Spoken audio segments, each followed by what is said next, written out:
James. Liam, how are you? Good to see you. Good to see you. Look, let's start with the team news. I know you said Reece James, Pedro Neto had small knocks. The Arsenal game, they available for Saturday? Don't know yet. Had training today, which was a recovery day for the lads who played in a really tough physical game on Tuesday. We'll check them tomorrow and then we'll make a decision then. Jamie Gittins? Jamie is looking a little bit more long term. It's a real shame for him. He's got a tear in his hamstring, which is a real shame for him. We wanted to, obviously I've not worked with him for too long. Obviously I've known about his career and what an outstanding player he is. Yeah, so that's going to be a big miss for us. How long do you... I can't ever say, it's too early to say. Just a couple of updates on Cole Palmer, Estaveo. Are they fit to play maybe a full 90 minutes this weekend? Yes. How long do you think it will be until Cole can play, say, back-to-back games or back-to-back 90 minutes? I think that's another really hypothetical question. What we're doing with not just Cole, all of the players, we have the very best medical team, we have the very best sports science team, we do many tests. We want to make sure that these players can play at the level that they need to play at to help us win. So in terms of Cole, there isn't a time frame. He's going to be perfect in a month or 2 months or 3 months. It's just game to game. And that's the way that we've been working with him. And I think that is the way we will have to continue working with him and a few of our players. And he understands that because... He's brought in, he's been magnificent. He's been magnificent. He wants to be playing every minute of every game. We know the player that he is, the character that he is, but he's also maturing as a human being and he understands the bigger picture, which is his career. Bearing in mind, I'm very conscious of this. The lads played in a Club World Cup and then they went through the summer with no break. Then they've got to play so many games. Our schedule has been crazy. Then they have World Cups to go to and international games to play. I want to make sure that the well-being is correct for these players for their careers as well. Look, let's go back to Tuesday a little bit, if I may. There's been so much noise about the way you set your team up. Should you have gone more attacking? Should you not? Were you more justified because of what happened at the Etihad Stadium watching what Newcastle did against Manchester City? Are you surprised, first of all, that there's still been this continued noise and talk about it? And have you changed maybe your thinking on it of whether maybe perhaps you could have had a go a little bit earlier? No, the noise doesn't surprise me at all. That comes with the territory of being the head coach and manager of Chelsea Football Club. If I was surprised by that, and then I wouldn't have been prepared for this role. What other teams do, the way other teams play, has got nothing to do with me. What people say outside of the club, what they think about the way my teams play, makes no difference to my decision making or what I think is the right thing for the team. In hindsight, we didn't go through, so you can always change and improve certain things that you do. But what I do feel at the same time, that was a very, very solid performance against the team who were very, very good at home, where we turned the tide in the second half and the game could have easily gone our way. So, yeah, disappointed not to go through, but now we move on and focus on Wolves. And there was a video circulating, I'm sure you've probably seen it. It was you before the game. You were really upset and angry with, I assume it was the Arsenal players because we didn't see it on the camera, going into your half of the pitch. What, can you just tell me what was wasn't the players. I'm respectful. When you warm up, you have your half, the other team have their half. I've never asked my team or my coaches to encroach on the opposition's territory.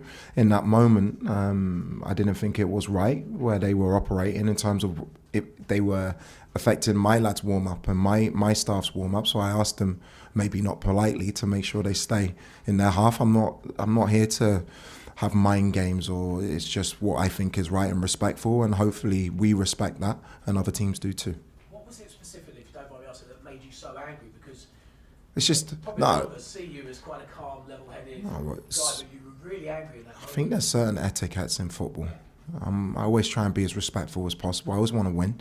I've never asked my coaches, and I don't have an issue with anyone at Arsenal Football Club. A fantastic manager, Mikel, is someone I've got so much respect for. It was just in that moment, I didn't think that respect was shown to my team. Appreciate it. Cheers, Liam. Thanks, James. John? Just going back to Cole Palmer, how frustrating is it for you? He's available to you, but it seems you can't use him to his full potential. No, you want all of your players to be 100% of the time. But at the same time, that's just not going to happen. Not just in terms of Cole, but with every player, especially with the schedule that we have. I wouldn't say frustration is the word. I'm trying to get the very best out of him and my team at the same time. And also I'm taking into account, hopefully, the many games we have to play and the many competitions we're still in, to make sure that we're still very, very strong come April and May, and that affects my decision making. So how do you get the best out of him, given you can only play him at certain... No, it's not about not being able to only play him in certain games. It's like I said before, it's day by day. It's making sure that he feels right, that he can contribute to the team in the way that he wants to. And I'll keep working on that. And very soon, I'm sure, he'll be in a place where he can play every minute of every game, and I'll be a very happy man. Which is his best position? Do you see his best position as the number 10? Is that what you see? His best position is on the pitch. Another player who's come in for a bit of criticism, Alejandro Garnacho. Have you had a chat with him? Have you had him in just to say what you expect from him? I've spoken to all of the players. I don't know where the criticism comes from. I think, again, it comes with the territory of being a player or a coach for this great club. Ghana, like all the players, he had a difficult half against West Ham.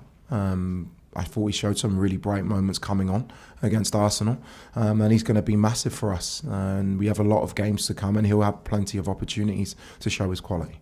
And how have the players reacted after Tuesday night? It was a blow. Yeah, massive blow. We believe we could go through.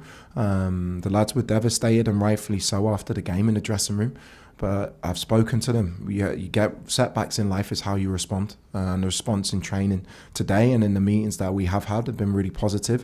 And we have to now focus on the future, which is Wolves on Saturday. Thanks, John. Jake? Hi, have you made changes, various changes obviously against West Ham and then in midweek? Do you constantly feel like you're getting closer and closer to knowing in your mind your preferred, if not 11, 13, 14? I said I got asked this question, I can't remember, not long ago. I don't have a best 11. I don't think best 11s are the way that you go. You have a best starting team for a game, you have a best finishing team for a game. Obviously, I'm learning about the group all of the time, in every performance, not just in games, but in every training session. Their characters, they know the journey that I want to go on with this club and with them. And I'm making assessments all the time on who's suitable for us to keep moving in the right direction. With Wolves on Saturday, how, as a manager, do you prepare a group of players to face a side that are so far adrift, as it were, in the Premier League table? We prepare in exactly the same way we prepare for any game that we play. I've watched Rob's team recently. They actually put in a very good performance against Bournemouth, and we're unfortunate not to get anything out of the game. I thought they played very, very well. They put in some very positive performances in their last few games. But the biggest thing for me as the manager now with this group, I want to see a consistency in our levels of performance, of engagement, of intensity in every game that we play. So for me, that's something I've spoken to the group about. The next game is the most important game, and Wolves is another huge game for our season. As you've obviously not been here that long, firstly, how long do you feel it might take to get to that point, and how do you go about trying to get there? I keep getting asked these hypothetical questions. In the Premier League, we've won 3 out of 3. In 8 games, we've won 6 out of 8. So the players are showing many, many good things in that aspect. Okay, and just lastly, not long ago, people used to talk about there not being enough British managers in the Premier League. We've obviously got 2 facing off against each other on Saturday. And not only that, 2 that have sort of come in mid-season as well. What do you think that says then? Are we, slowly getting back to where perhaps it should be? Yeah, I don't want to speak on behalf of all British managers. Like I speak from my own personal experience. I'm proud to be from this country. I'm proud to represent this club, being born in London. I think there are some outstanding British coaches in the Premier League, in the Championship, in League One and League Two, because the Premier League is such a worldwide league. With the market, everyone wants to be in the Premier League. It's very difficult for British coaches, other than being promoted, to make that step. So yeah, it's great. I think it's interesting. I think British coaches, Michael's doing a great job. Rob's an outstanding coach. We can hold our own, and hopefully we show that in our respective roles. Thanks, Jake. Rob?